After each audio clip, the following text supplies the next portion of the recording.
გაიარებით წარსული ნანგრევი ნარი ყალასი ჯაღარასავით შემოგჩენია თბილისო მზის და ვარდების მხარეო თავიდან ბოლომდე არის 26-ში დანგრეული თბილისი. აი იშვიათია ქალაქი, რომელიც ისე კი არა რომ შემოესია და აიღო. არა, დანგრეული არის საფუძვლიანად 26-ში. პირველად მე-7 საუკუნეში, როცა ხაზარებმა და ბიზანტიელებმა დაგვარბიეს და აქედან მოყოლებული ბოლოს, როცა ამერიკაში ადამიანის უფლებათა დეკლარაცია დაწერეს და რა ვიცი მე, იმ დროს აღა მაჰმად-ხანი მოვიდა და ხალხი რო დახოცა და ტყვე წაასხა ერთი ამბავი. ყველა შენობა დაანგრია, რაც იდგა თბილისში. ერთ-ერთი საეკლესიო ეკლესიები ვერ დაანგრია, გამოწვა უბრალოდ. თბილისში ძველი და ნამდვილი არის ქუჩათა ქსელი, ეკლესიები და სარდაფები.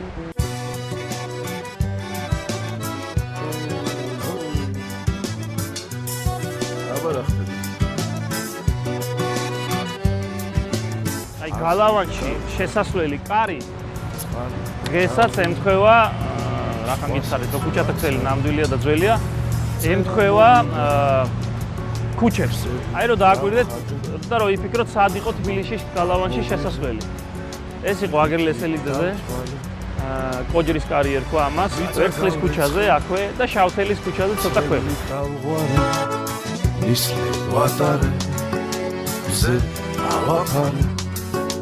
აქ რო ნამდვილად გალავანი იყო გადმოცემების გარდა იყო თბილისის რუკებზეც.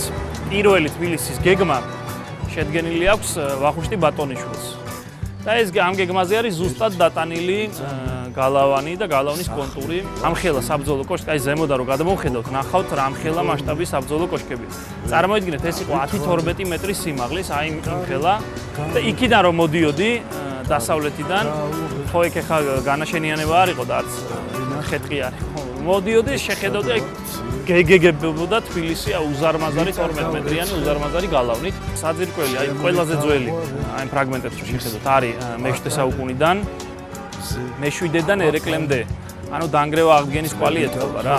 აი აგური რაც არის ეს უკვე გვიანდელია, ხო, გვიან შუა საუკუნეებია.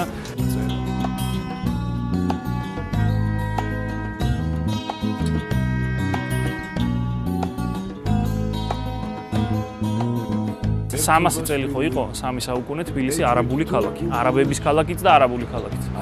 და მართავდნენ არაბები მე-8 საუკუნიდან მოყოლებული. არაბული წარწერა მე-8 საუკუნის. არის ნეიტრალური წარწერა, რაღაცა ალახი იყოს მწყალობელი ასე შემდეგ. აი ამ მოედანს რაც შეეხება, ეს იყო ქალაქგარეთი. ამას ერქვა გარეთუბანი. და ამის ათვისება დაიწყო რუსების შემოსვლის შემდეგ. ან რუსები რომ მივიდნენ, რა დახვდათ გალავანში ჩაჭეჭყილი დანგრეული ქალაქი. და პირველად ეხა თავიდანვე დააპროექტეს რუსთაველის გამზირი, როგორი უზარმაზარი იყო.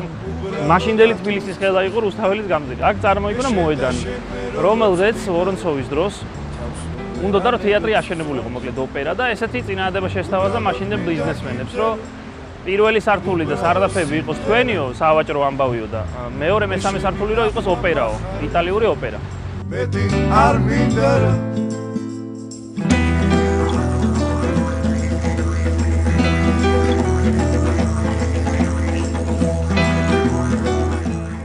აი ეს შენობა არის საინტერესო შენობა, ხო იცით რაცა?